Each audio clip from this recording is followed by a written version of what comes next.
दर्शकों नमस्कार। स्वास्थ्य सुख में आज हमको बच्चों की बीमारियों के बारे में कुछ जानकारी देंगे कि बच्चे जैसे जन्म लेते हैं तो वो रोगों का शिकार हो जाते हैं।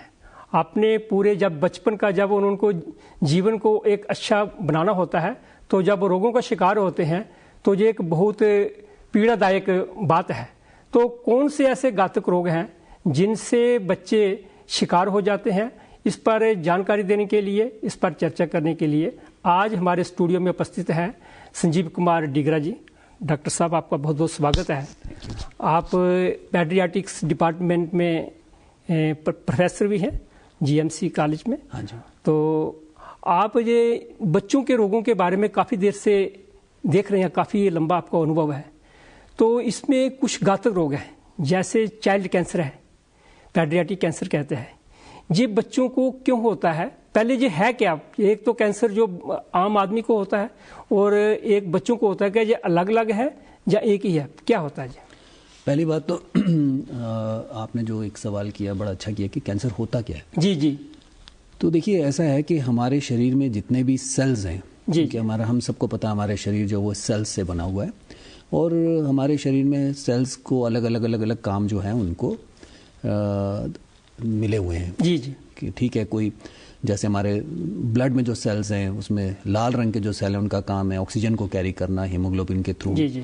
वाइट ब्लड जो सेल्स हैं उनका काम है इन्फेक्शन से लड़ना।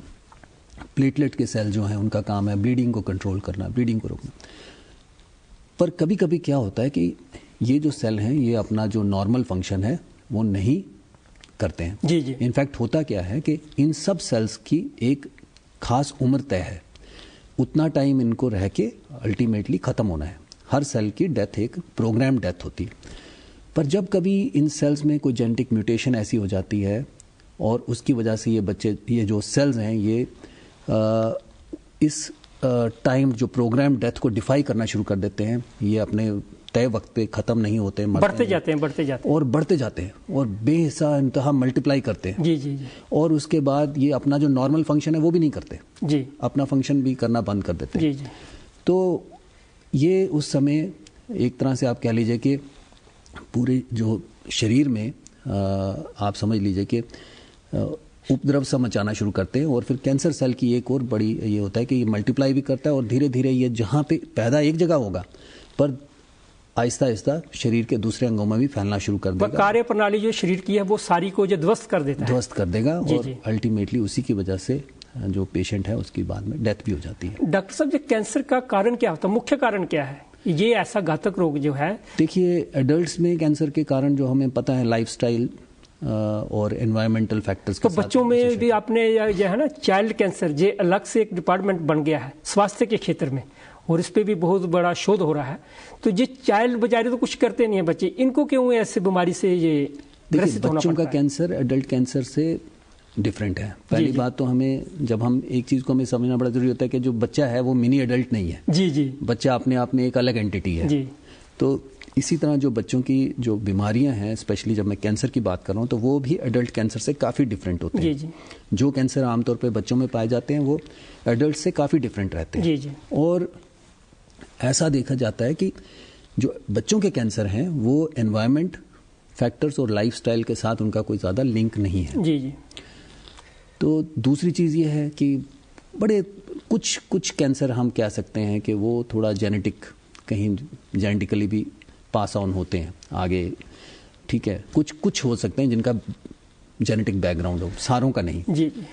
और एक और इम्पॉर्टेंट बात है कि एडल्टहुड कैंसर्स की बजाय जो चाइल्डहुड कैंसर्स हैं, बच्चों के जो कैंसर है, उनमें इलाज का सक्सेसफुल होना जो है वो ज़्यादा संभव है, ज़्यादा पॉसिबल है वो। हाँ। जी जी। ये जो बच्चों के कैंसर है इनको हम ट्रीट कर सकते हैं और बहुत सारे कैंसर ऐसे भी हैं जो हम क्योर कर सकते हैं, यानी कि बच्चे को उससे टोटली डिजीज फ्री कर सकते हैं। जी।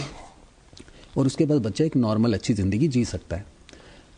और दूसरा इम्पॉर्टेंट बात ये भी हमें समझनी पड़ेगी कि बच्चों में जो हम आमतौर पे कीमोथेरेपी या जो भी हम ट्रीटमेंट करते हैं ये एडल्ट से ज़्यादा इंटेंस होता है। जी जी।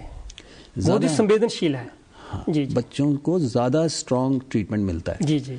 और मे भी शायद ये भी एक वजह है कि बच्चों में जो क्योर रेट है या जो कैंसर का ठीक होने का या ट्रीटमेंट सक्सेसफुल होने का जो एक रीज़न ये भी हो सकता है। पर ओवरऑल अगर हम देखें जी एडल्टहुड और चाइल्डहुड कैंसर के बीच में डिफरेंस, तो वो यही है कि एक तो इनका कोई इन्वायरमेंट और लाइफस्टाइल से कोई इसका लेना देना नहीं है जी जी। और नंबर 2 है कि इनका क्योर होना या इनका पूरी तरह से हम ठीक करना ज़्यादा पॉसिबल जी है। जी। डॉक्टर साहब, विश्व स्वास्थ्य संगठन के आंकड़े जो हैं, वर्ल्ड हेल्थ ऑर्गेनाइजेशन के, वो बताते हैं 20% जो चाइल्ड कैंसर के रोगी हैं वो भारत में हैं। बिल्कुल, अगर आप देखें, अगर एक ओवरऑल आंकड़ा देखें तो कोई 3 से 3.5 लाख नए केसेस आते हैं कैंसर के हर साल वर्ल्ड वाइड। जी जी। तो उसमें से करीब 50,000 से लेकर 50 से 75,000 तक जो है वो हमारे हिंदुस्तान में नए कैंसर पाए चाइल्डहुड कैंसर। इतना मतलब तेजी से इधर बढ़ रहा है, इसका भी कोई कारण होगा? कोई अभी सोच से पता नहीं चला जा। एक चीज़ तो ये है कि टाइम के साथ डिटेक्शन रेट बढ़ गया है, क्योंकि अब हमारे हेल्थ सर्विसेज पहले से बेटर हो गई हैं और दूर दराज के एरिया में भी अब जो है मेडिकल सर्विसेज अच्छी तरह से मुहैया हो रही है। जांच की जो प्रक्रिया है वो ज़्यादा है। हाँ जी, तो उस वजह से, क्योंकि पेशेंट टाइमली हॉस्पिटल पहुंच जाता है, वहाँ पे उसकी जांच हो जाती है, तो एक कारण तो ये है कि डिटेक्शन रेट बढ़ गया है। जी जी।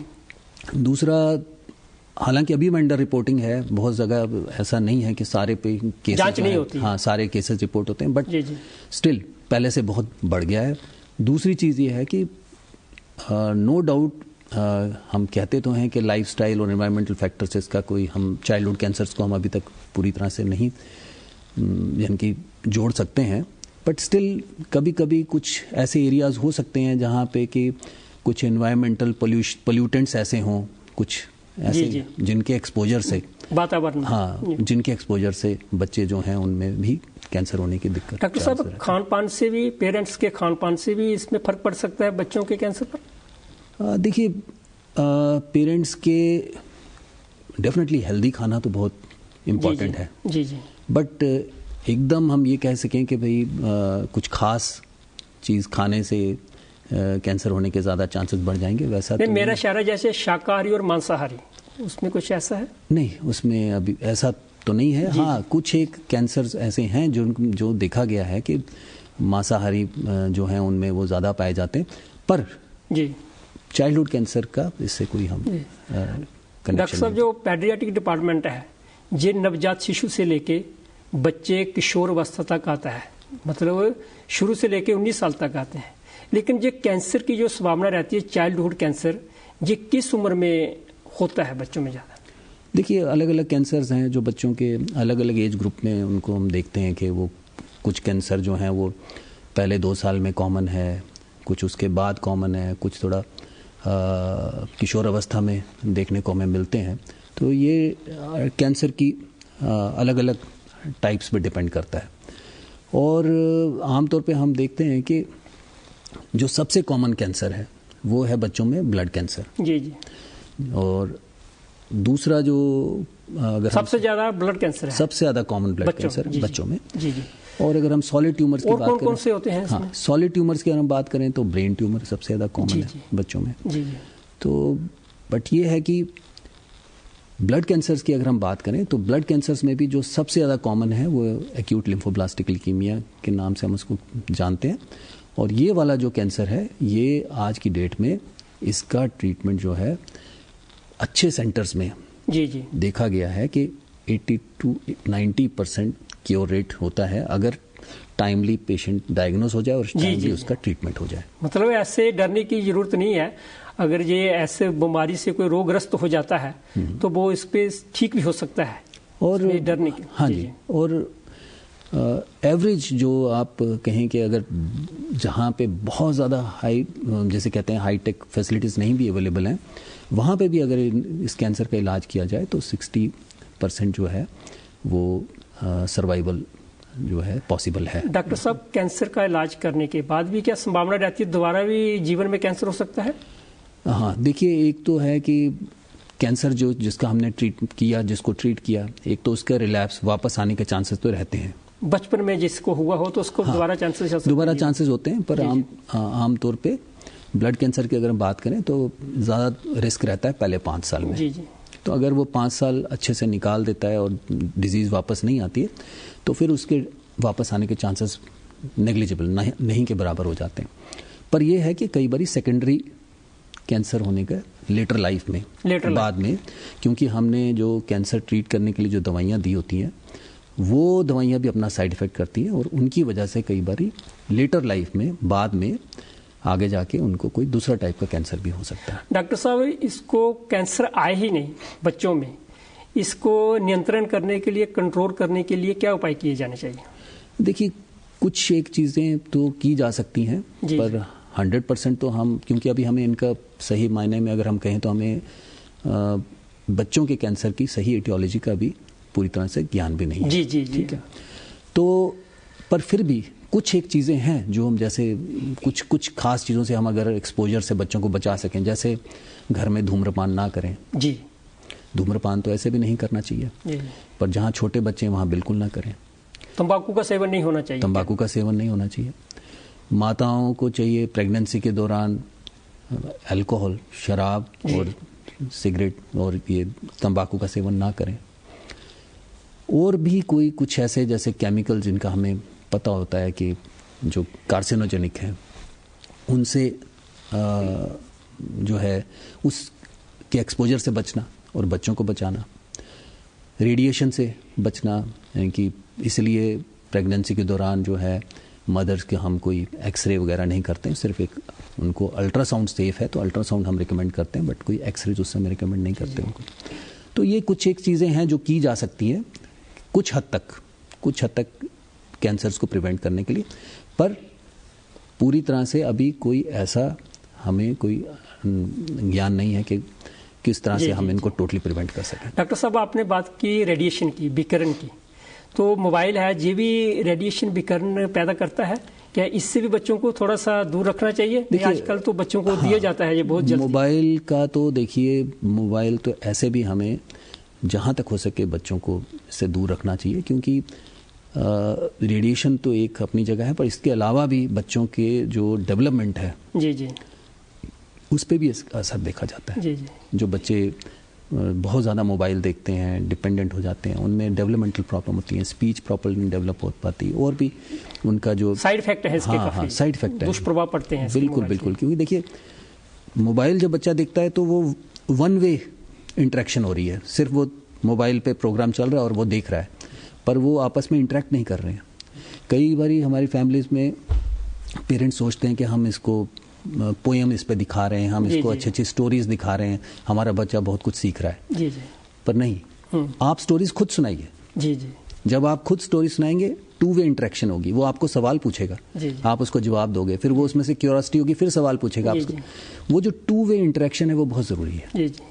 ये वन वे इंटरेक्शन से अल्टीमेटली जो ओवरऑल उसकी ग्रोथ एंड डेवलपमेंट है वो हैम्पर होती है। डॉक्टर साहब, ज़्यादातर देखा गया कि ये इजी बे सोल्यूशन है। बच्चों को जब रोता है, नहीं चुप करता है, जब माँ को कहीं काम करना पड़ता है तो पेरेंट्स उनको मोबाइल हाथ में दे देते हैं। इसके लिए क्या कहेंगे आप?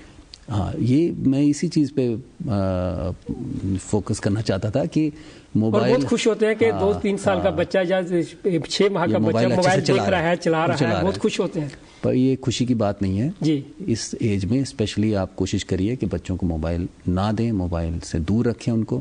ये टाइम है उनका खेलने का। बिल्कुल ना दिखाएं मोबाइल, तो ज़्यादा अच्छा रहेगा। जब बीच बीच में दिखाना चाहिए, ज़्यादा अच्छा रहेगा कि शुरू में ना ही दिखाएं। एक टाइम के बाद तो उन्हें पकड़ना ही है मोबाइल। Ji ji. बट शुरू में जहाँ तक हो सके उनको मोबाइल ना दें। जी जी। उनको एक्टिविटीज़ करने दीजिए, खेलने दीजिए। जी जी। आप उनके साथ खुद टाइम स्पेंड करें, उनको पोएम्स खुद सुनाएं, खुद सिखाएं, उनके साथ उनको स्टोरीज सुनाएं, उनसे स्टोरीज सुने, उनके साथ खूब बातचीत करें और उनके साथ खेलें। जी। वो ज़्यादा इम्पॉर्टेंट है। डॉक्टर साहब, आपने बताया कि 50 से 75 हज़ार चाइल्ड कैंसर के जो मरीज हमारे देश भर में हैं, हर साल आते हैं, नहीं आते हैं। और हमारे जम्मू कश्मीर में जो संघ शासित राज्य है, इसमें भी इसके केस हैं, और इसमें क्या इसकी प्रतिशत है? देखिए, हमारे भी यहाँ डेफिनेटली कैंसर पेशेंट्स तो आते हैं, और चाइल्ड कैंसर पेशेंट की बात कर रहे हैं। हाँ, चाइल्ड कैंसर पेशेंट्स आते हैं हमारे पास। जी। और अगर हम बात करें कि पहले मुझे जब मैं आज से कोई, क्या इसकी कोई सुविधा है हमारे जम्मू कश्मीर में चाइल्ड कैंसर की ट्रीटमेंट की, या हमें बाहर जाना पड़ता है? नहीं, जम्मू कश्मीर में सुविधा है। ये कब से सुविधा आई है हमारे पास? देखिए, अगर कश्मीर की बात करें तो वहाँ स्कीम्स में तो बड़ी अच्छी सुविधा है उनके पास, चाइल्ड कैंसर की, हाँ, पीडियाट्रिक कैंसर के इलाज के लिए जी, और वहाँ पे पीडियाट्रिक ऑन्कोलॉजिस्ट भी हैं। और पर अगर जम्मू की बात करें जी, तो जम्मू में SMGS हॉस्पिटल में हमारे पास पूरा एक प्रॉपर कैंसर वार्ड। कब से सुविधा? पहले तो नहीं थी ये सुविधा? ये 2014 से ये सुविधा है यहाँ पे। और हमारे पास 10 बेडेड एक वार्ड है। इसका मुझे ये ज्ञान मिला है कि इसके एस्टेब्लिशर भी आप हैं। किस प्रकार इसने आपको मुझे प्रेरणा भी मिली कि एक चाइल्ड कैंसर का अलग से वार्ड होना चाहिए हमारे जम्मू में? देखिए, क्योंकि मैंने सारी अपनी जो शिक्षा है मेडिकल की, वो मैंने जम्मू से ही की है। और मैंने अपना यहीं से MD किया है। MD के दौरान कई बार हमारे पास ऐसे बच्चे आते थे जी, और माता पिता ये कहते थे कि या तो इलाज यहाँ करो जी, तो या हमें घर भेज दो, हम आगे नहीं जा सकते, हम ना चंडीगढ़ जा सकते, ना दिल्ली जा सकते, हम इसका इलाज और कहीं नहीं करा सकते। जी। तो हम कोशिश किया करते थे उस समय भी, हम जो प्रोटोकॉल्स हमारे पास अवेलेबल थे उनके हिसाब से हम उनको ट्रीट करते थे। जी। तो ऐसे ही एक बार एक बच्चा था और बहुत प्यारा बच्चा, एक कनेक्ट हो गया उसके साथ। जी। और समहाउ शुरू में उसने रिस्पॉन्ड किया, पर बाद में हम उस बच्चे को लूज कर गए। जी।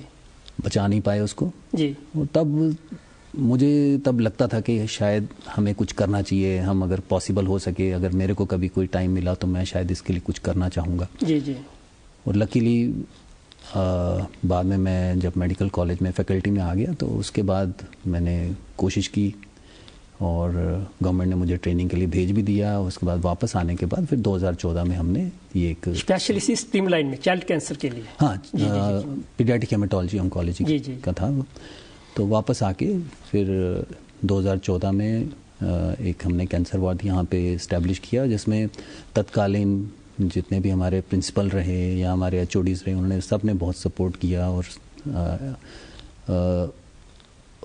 और मैं साथ ही ये भी बोलना चाहूँगा कि क्योंकि उस समय अभी ये हमारे हॉस्पिटल में आयुष्मान भारत और इस तरह की फैसिलिटीज़ नहीं थी, तो उस समय बच्चों का ट्रीटमेंट पूरी तरह से फ्री करना थोड़ा हमारे लिए मुश्किल हो रहा था। तो इसलिए कुछ हमने NGOs की मदद ली। कैन किड्स है, एक नेशनल NGO है, उसकी मदद से यहाँ हमने इन बच्चों को फ्री ऑफ कॉस्ट ट्रीटमेंट देना शुरू किया। उनकी तरफ से आपको फाइनेंशियल असिस्टेंस मिली? नहीं, फाइनेंशियल हम डायरेक्ट कोई असिस्टेंस नहीं लेते हैं। जी। हम वो हमें मेडिसिन प्रोवाइड कर देते हैं जी। बच्चों के लिए। और एक उन्होंने हमें सोशल वर्कर भी दिया, जो कि इन पेशेंट्स का रिकॉर्ड रखता है, वो रखती है और उसके बाद वो इनको फॉलोअप भी करती है। पहले 2000 ऐसे ये काम हमने 2011 में शुरू कर लिया था। जी। क्योंकि 2011 में मैं ट्रेनिंग करके आया तो उसके बाद हम पेशेंट ट्रीट करना शुरू हो गए थे। बट जो सही मायने में हम वार्ड को इस्टेब्लिश करके सही मायने में काम शुरू किया हमने, वो 2014 में किया। और 2014 से पहले मैं जब अपना पीछे देखता हूँ तो उससे पहले हमारे कई पेशेंट जो हैं हम उनको ट्रैक नहीं कर पाते थे। वो पेशेंट हमारे डिफ़ॉल्टर हो जाते थे, वो बीच में ट्रीटमेंट छोड़ देते थे, आते नहीं थे, लेट आते थे, तो उस वजह से उनका ट्रीटमेंट सक्सेसफुल नहीं हो पाता था। पर 2014 से हमने ये पाया कि डिफ़ॉल्टर रेट हमारा बहुत कम हो गया और पेशेंट अब हम उनको ट्रैक कर पाते हैं। अगर कोई टाइम पे नहीं आ रहा, उनको सोशल वर्कर वो फ़ोन करके स्पेशली बुलाती है, उसको फॉलो करती है और उसके बाद हम लोग इन पेशेंट्स को प्रॉपर ट्रीट कर पाते हैं। तो उस वजह से हमारा थोड़ा अब टाइम के साथ हमारा जो सक्सेस रेट है ट्रीटमेंट का वो भी बढ़ गया। आज की डेट में हमारे पास बड़ा एक अच्छा नंबर है सर्वाइवर्स का। और उम्मीद तो यही है कि और एक और अच्छी बात हुई कि इसी बीच हमारे पास एक और फैकल्टी मेंबर आ गए, जो वो भी इस लाइन में ट्रेंड है, उन्होंने भी फेलोशिप किया हुआ है, तो उससे और टीम स्ट्रेंथन हो गई। जी, आपके में और सपोर्ट मिल गई है। हाँ जी। तो अब मैं ये आपके माध्यम से मैं ये बताना चाहूँगा कि हमारे हॉस्पिटल में जो ये सुविधा है पीडियाट्रिक कैंसर, बच्चों के कैंसर के इलाज की, वो सुविधा अवेलेबल है और फ्री ऑफ कॉस्ट ट्रीटमेंट है। आयुष्मान भारत के आने के बाद तो दवाइयाँ तो सारी फ्री हैं, वो तो मिलती हैं सारी फ्री बच्चों को। और इसके अलावा अगर कोई महंगे टेस्ट भी हमें करने पड़ते हैं, कभी कोई बाहर से भी कोई टेस्ट करें, तो उसमें भी पेशेंट का हम कोई खर्चा नहीं होता उसमें, क्योंकि वो एनजीओ हमें मदद करती हैं। कैन किड्स है, एक स्पार्कल्स ग्रुप ऑफ वीमेन है जो जम्मू के लोकल लेडीज़ हैं जिन्होंने अपना एक ग्रुप बनाया हुआ है, क्लब बनाया हुआ है, वो लोग मदद करते हैं। कुछ महंगे टेस्ट जैसे पेट स्कैन है, फ्लो साइटोमेट्रीज वगैरह, जो इस तरह के टेस्ट हैं वो सब इनकी मदद से फ्री ऑफ कॉस्ट होते हैं। जी। डॉक्टर साहब, 2014 से ये जो वार्ड आपने शुरू किया है, आज दिन तक कितने पेशेंटों का ट्रीटमेंट हुआ और कितने पेशेंट रजिस्टर्ड हुए आपके पास, जम्मू में विशेषकर? जम्मू में हमारे पास 200 से ज़्यादा पेशेंट रजिस्टर हुए हमारे सेंटर में। जी। कुछ बच्चे ऐसे हैं जिनका ट्रीटमेंट के करने के बाद पूरा सक्सेसफुल वो उनकी रिकवरी हुई, ऐसे भी कुछ केस होंगे? हाँ जी, काफ़ी हमारे पास। अब ऐसा है कि जो हमारे ये मैं जो 200 का आंकड़ा आपको बता रहा हूँ, मोर देन 200, इसमें कुछ पेशेंट्स तो जो अफोर्ड कर सकते हैं, जो रेफरल चाहते हैं, उनको हम रेफर कर देते हैं। जो जा सकते हैं बाहर के पीजीआई, एम्स, वो कहते हैं कि नहीं हमें बाहर जाके ट्रीटमेंट कराना, तो हम उनको रोकते नहीं। हम वैसे देखा जाए पूरी सुविधा इधर है ट्रीटमेंट की चाइल्ड कैंसर की, या उसके लिए बाहर भी जाने की आवश्यकता पड़ती है? देखिए, जो हाई रिस्क डिजीजेज हैं जी या जिसमें कोई स्पेशलाइज सर्जरीज की जरूरत है जी, उसके लिए तो डेफिनेटली बाहर जाना पड़ता है। जी। बट जो मेजॉरिटी है, मेजॉरिटी मैंने आपको बोला ब्लड कैंसर है मेजॉरिटी, उसमें से भी जो उसका पूरा ट्रीटमेंट इधर मिल जाता है, उसका ट्रीटमेंट मिल जाता है। उसका ट्रीटमेंट में हमें कीमोथेरेपी करनी है, ड्रग्स ही देनी है, तो वो यहाँ हो जाती है। और क्लोज मॉनिटरिंग चाहिए, फॉलोअप चाहिए, और टाइम टू टाइम देखना है कि कब जो कीमोथेरेपी को रोकना है, कब कम करना है, कब बढ़ाना है, ये सब चीज़ें। और कोई कॉम्प्लिकेशन के लिए पेशेंट्स को मॉनिटर करना है, वो सब चीज़ें यहाँ पॉसिबल हैं, यहाँ होती हैं अच्छे से। और बहुत सारे बच्चे ऐसे भी हैं जो हमारे पास शेयर्ड केयर में है। शेयर्ड केयर मतलब कि उनका ट्रीटमेंट चल रहा था पीजीआई में, या उनका ट्रीटमेंट चल रहा है एम्स में या कहीं बाहर, और वो बार बार बाहर नहीं जा सकते। जी। तो कुछ कीमो वो हमारे साथ करा लेते हैं, फिर 3 महीने 6 महीने बाद फिर बाहर चले जाते हैं, अपना चेकअप करा के फिर आ जाते हैं। तो डॉक्टर साहब, इसकी जैसे बहुत सी बीमारियों के लिए पहले टीकाकरण होता है, बच्चों को लगाया जाता है कि वो बीमारी उनको पनपे नहीं। क्या कैंसर के लिए भी ऐसा कोई टीकाकरण जो पहले लगाया जाए तो उसमें कम संभावना रहती है या नहीं आज दिन तक? देखिए, सारे कैंसर्स तो मैं नहीं कहूँगा कि सबके लिए कुछ ऐसा है, पर हाँ कुछ चाइल्ड कैंसर के लिए विशेष। हाँ। जी। पर चाइल्ड कैंसर के लिए तो नहीं, बट ये है कि कुछ एक जैसे सर्वाइकल कैंसर है जो लेडीज में पाया जाता है, उसके लिए, उसके बचाव के लिए एक इंजेक्शन है। सबको पहले लगा लेना चाहिए वो? स्पेशली अभी तो रिकमेंडेड है हमारे कंट्री में, हम सिर्फ लड़कियों को रिकमेंड करते हैं, और उनमें हमें डेफिनेटली 10 साल से बड़ी जो लड़कियां हैं उनमें लगा लेना चाहिए। और स्पेशली जो लेडीज़ हैं वो रिप्रोडक्टिव एज ग्रुप में 45 तक जो हैं वो भी लगवा सकती हैं। जी। डॉक्टर साहब, अपने चाइल्ड कैंसर की जो घातक रोग है, हमारे देश इससे जूझ भी रहा है, तो इसके बारे में आपने बहुत अच्छी जानकारी दी है। हम आशा करते हैं कि दर्शकों को बहुत इसका लाभ होगा और इसका एहतियात भी बरतेंगे। आपका बहुत बहुत धन्यवाद करते हैं दूरदर्शन परिवार को, आप स्टूडियो में आए और अपना समय निकाल के हमें जानकारी दी। दर्शकों, आपका भी बहुत बहुत धन्यवाद।